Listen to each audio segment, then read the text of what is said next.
talk about fore planes and jack planes.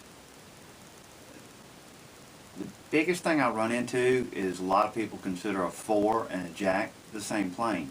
I thought the same at the beginning when I started doing this myself. They are different. Jack plane is a number 5 that you do your rough work with. You take the wane and the twist of the board out. The bottom doesn't have to be dead flat, and I put camber on my blades. This one's got a little bit less camber. I think I did 12-inch camber on this one, and I'll show you in a minute a little bit more about this. And then my wooden planes, each one's got a little bit heavier camber, so I'll bite a little harder with them, and I can go through, depending on the level of the coarseness of the board, what I want to do. I just set this Miller Falls up with the light camber on it, and it's going to be a jack plane. Now, a fore plane. A fore plane is a baby joiner. It's a short joiner. If you look at Stanley, first time they say fore plane is they discuss the number 6.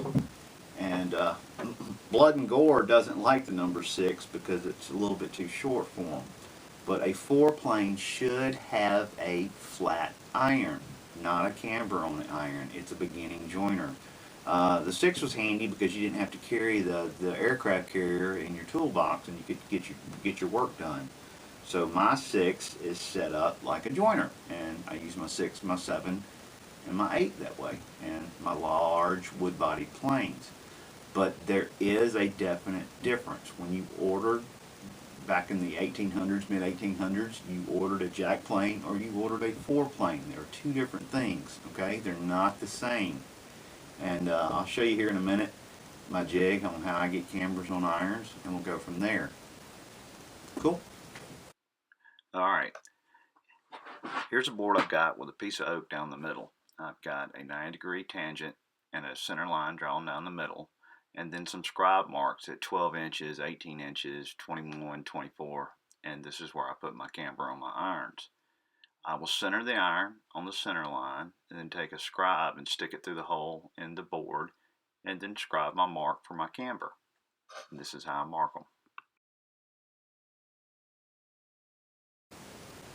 You've got these round holes drilled here, and they help you center. So what I do is I get the iron up to the line where I'm going to make the mark, and I will mark the holes at the extent of these. I will drive 2 screws into this iron. That centers this on this center. That centers this iron on the board, and then I can see my circle that I'm going to draw. I've painted this with Dykem, which is just layout fluid, simple layout fluid. Sharpie works fine. Once it's centered, then I put my scratch awl in my stick, and I draw a line. Layout fluid's had time to dry. Move my stick out of the way, and I've got a 12-inch line up here. So I'm going to take the center line, and I'm going to get it centered on that keyhole.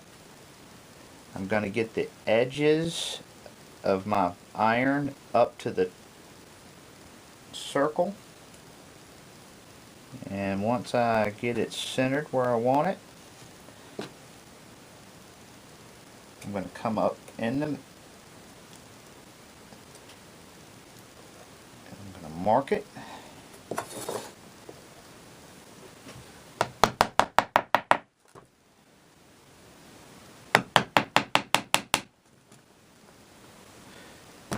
Alright, once it's marked, put it back, double check it again, looking good.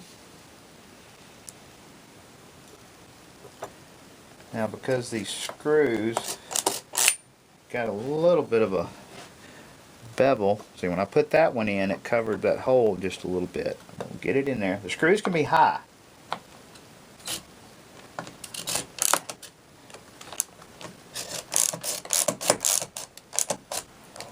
get it almost tight. Right. Once you get it near tight, eyeball it for center.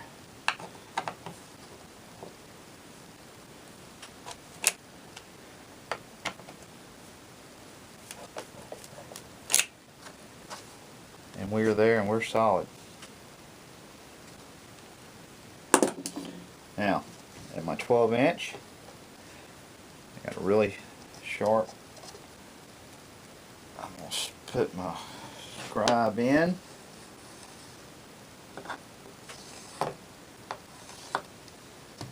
That out of the way.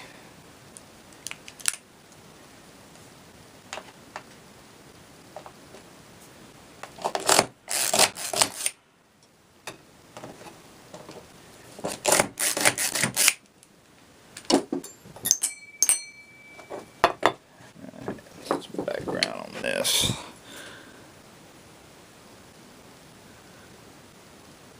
I'll get a picture of this.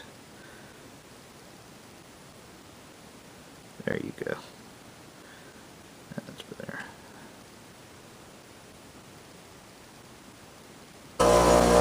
Using my finger, this is just a rest. I don't trust these things. I don't care for them. I do it freehand anyway.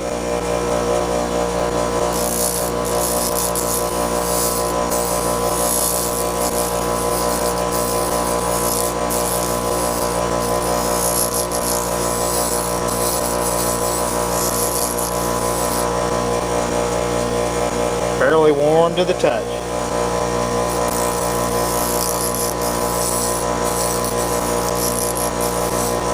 And I'm just taking all the red off of this side of the scribe line.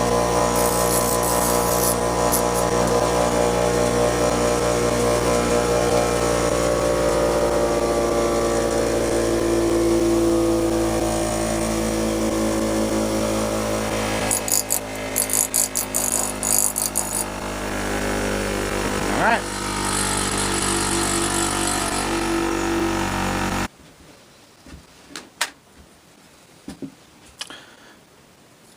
Okay, now I've got my arc created, and I've got a severe shiny edge at the end of that bevel. I'm going to have to work it down. I'm going to use mechanical means, get on my work sharp, start there, get it near the end, and then get on the stones.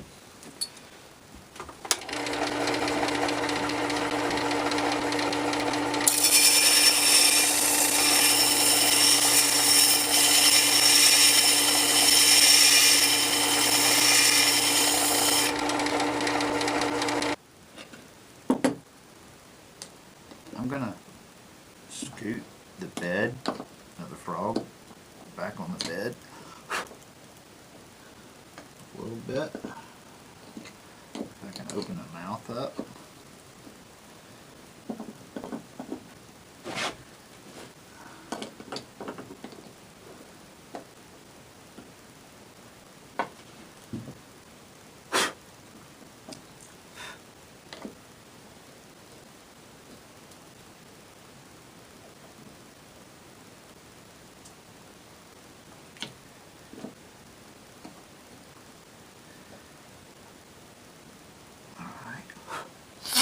Now, you ever notice on the older irons, the keyhole is up here, which made it very easy to snap the chip breaker in and slide it down. When they put the keyhole at the bottom, you had to start turning it sideways and pushing it in. That became inconvenient, or a little bit. I don't know why they did that. Okay, you can see the camber on that. I'm going to back it up just a little bit, square it real good, tighten it down,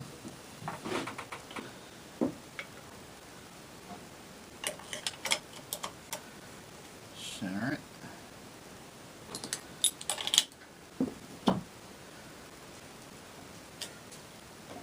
seems a little tight.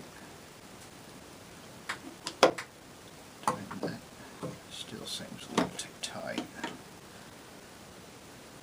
Alright, let's see how that is.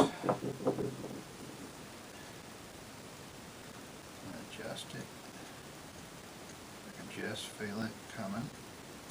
Now, I've hand honed this blade. I don't know of any current jigs on any machinery, Tormek or Wood Sharp, Work Sharp, where you can do a camber accurately. And it doesn't have to be razor sharp because you're doing rough work.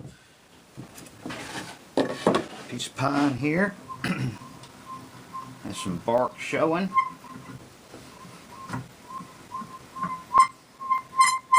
And I will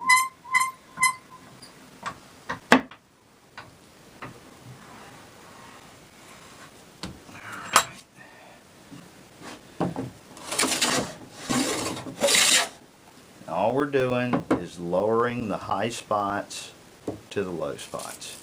Notice that I'm taking a center cut here in the middle, and I'm removing the high spots. Now, if you twist your bed of your iron a little bit, you get more surface.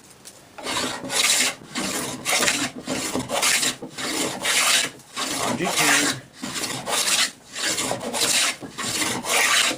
just to get it down. Pretty heavy shaving on a heavy camber.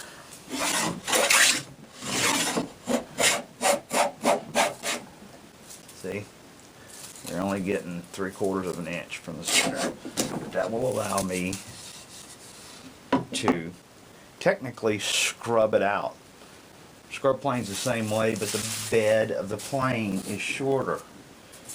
Scrub planes were designed for rough carpentry. This is what you should be doing to be scrubbing the boards, getting the high spots off.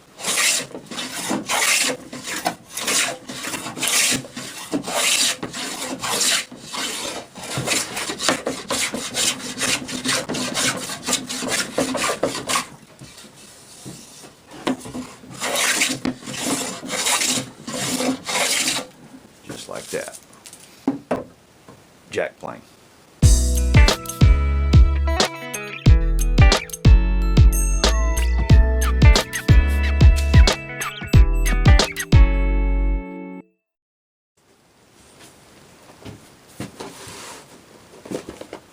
ECE.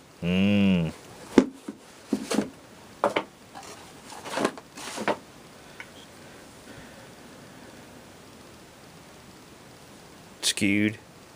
Nicker. Tapered. Dovetail plane. Ha ha ha ha.